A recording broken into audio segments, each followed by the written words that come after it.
on your network service. As countries around the world move to digitize their economies and leverage the power and infrastructure of the telecommunications industry, Nigeria is fast-tracking the frontiers of indigenous technologies and emerging innovations, as the country, after transiting from 3G to 4G, is now on the verge of deploying 5G technology. Although the industry is dynamic, telecom operators, regulators and consumers at an event to commemorate the 20 years advent of GSM in Nigeria are insisting that the country has a bright future, despite the challenges confronting it, as they present awards of excellence to deserving persons in the ICT sector. Even yours truly was one of the awardees. 20 years ago, if you said to a person that yes, you will be speaking and seeing a person at the same time, they will not believe you. If somebody 50 years back came to this world or he's still here, he will not believe what is happening now. Now, 10 years back, you cannot sit at the comfort of your house and transfer money and do financial, activities and things like that. But now it's very possible. So we have integrated. We have done a lot. And again, like I said earlier, the customer expectation drives, the new generations. In this 5G that we are going to roll, it gives a lot of, usages and a lot of things for the customer. I mean, those of us using the technology, right? Now you will see a lot of cars being driven by themselves.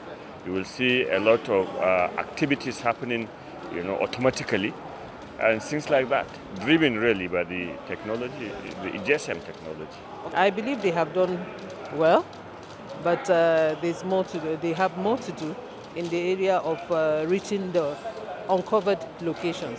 Because when you look at it, like penetration of broadband and the things like that, we still have black spot areas in the country whereby they don't have any form of telecommunications, whether it is broadband or GSM. It has not reached those locations. The revolution that the GSM has brought to Nigeria is quite apparent in every sphere of Nigerian activity. A new horizon beckons, and maybe when Rashida turns 40, the digital game would have comparatively gone notches higher.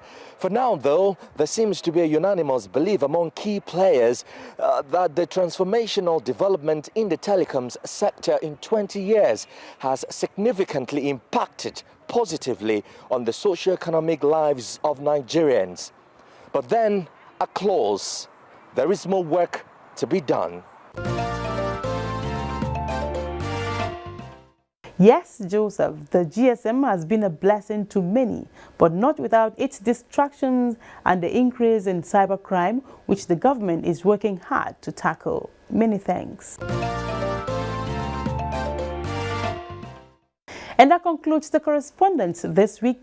Many thanks for your time. Join us again next week, same time, on another edition.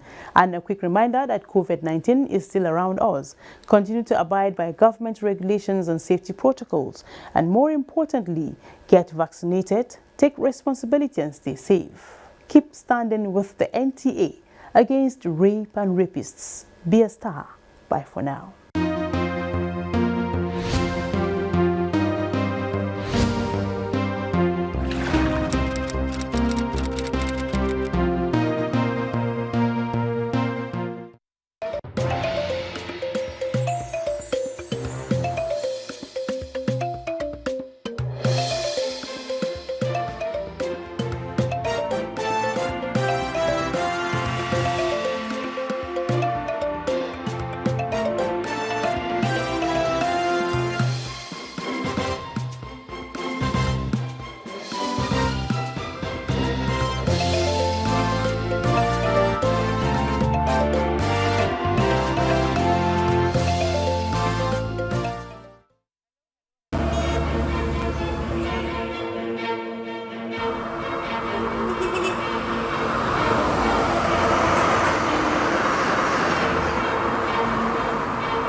like to drive in the rain. It depends on the velocity of the rain.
This vaccine is safe and it has been certified safe and usable by NAFTA.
Nigeria's national carrier set to take to the skies in April 2022.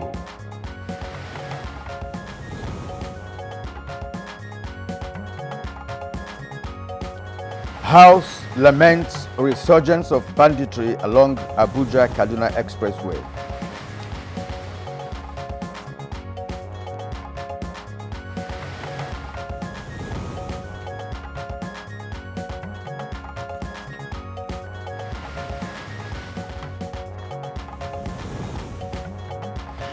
President Buhari regrets oil spill in Bayelsa, says problem will be speedily addressed.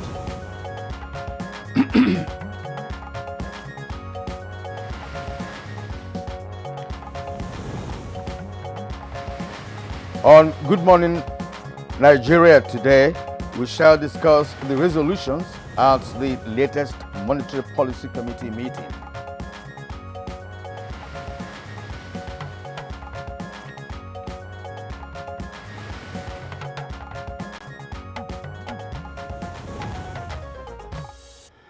Now, the Monetary Policy Committee meetings of the Apex Bank, that's the Central Bank of Nigeria, usually provide an opportunity for the bank to evaluate the monetary policy's impact as well as then communicate its decisions on the way forward. Now, at this last meeting for this year, and it's 282nd in the series, the outcome apparently did not surprise experts who had expected the retention of all relevant rates. Now, the MPR was retained at 11.5%, as well as the asymmetric corridor around the MPR. It also voted to retain the cash reserve ratio of 27.5%, while liquidity ratio remains at 30%. The Monetary Policy Committee commended the continued recovery in output growth, expressing optimism that economic activities will pick up in the short term in spite of the impact of security concerns on business confidence. Now, members also forecast a drop in food prices as a result of successful harvest, as well as seek support, that's to say now, for non-oil exports. They also advised the CBN on ensuring necessary buffers to shield the country from downside risks. CBN Governor Godwin Emefiele revealed that 39.2 billion naira has been distributed for the gas expansion program, and Nigerian International Finance Center should be operational before mid-2022. Now, the committee also expressed confidence in fiscal and monetary authorities, which they describe as the hallmark of the current recovery and restoration of macroeconomic stability in the country. They equally advised the government on the need for strategies to continue to attract sustainable investment into the country. CBN Governor also explained that so far there are currently 560 downloads of the e-Naira app. He also revealed that Nigeria's Infrastructure Corporation, Infraco, is also set to take off next year. Emefiele added that a 3.1% growth will be estimated for 2022, adding that the policy tagged 100 for 100 was also on course to support government's efforts at creating millions of jobs in one decade. He, however, pointed out that more must be done to reduce the size of